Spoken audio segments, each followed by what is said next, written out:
এখানে কোনো আইসিসি আছে কিনা, আইসিসিতে কারা আছে, আইসিসির গঠন ঠিকঠাক আছে কিনা। এরপরে প্রশ্ন আসে, সঙ্গে সঙ্গে খুললে পরে একের পর এক প্রশ্ন আসে, আইসিসিতে কোনো অভিযোগ জমা করেছে কিনা, অভিযোগ যদি জমা করে থাকে তাহলে কয় দিনের মধ্যে সে বিষয়ে ব্যবস্থা নেওয়া হয়েছে এবং যিনি অভিযুক্ত তার বিরুদ্ধে ব্যবস্থা নেওয়া হয়েছে কিনা। মনে রাখতে হবে যে আইসিসি তার দায়িত্ব এড়িয়ে যেতে পারবে না, কারণ আইসিসির মাথার উপরে ইউজিসি বারবার কিন্তু খোঁজ খবর নেয় এবং ইউজিসি প্রচুর গাইডলাইন পাঠায়। এখন এই যে একটা অ্যাক্ট হয়ে গেল এবং একটা আইসিসি বলে সংস্থা তৈরি হয়ে গেল, এখানে যে সবকিছু শেষ হয়ে গেল তা কিন্তু নয়।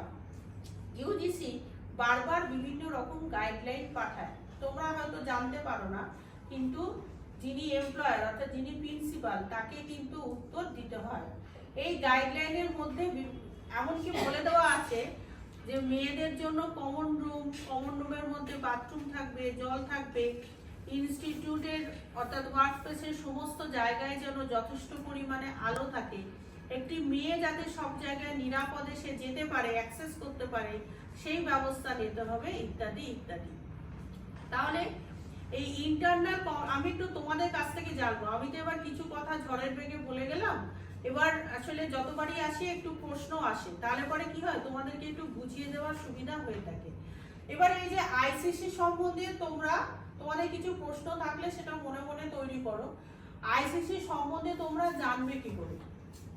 আইসিসি সম্বন্ধে যেগুলো ইনস্টিটিউটের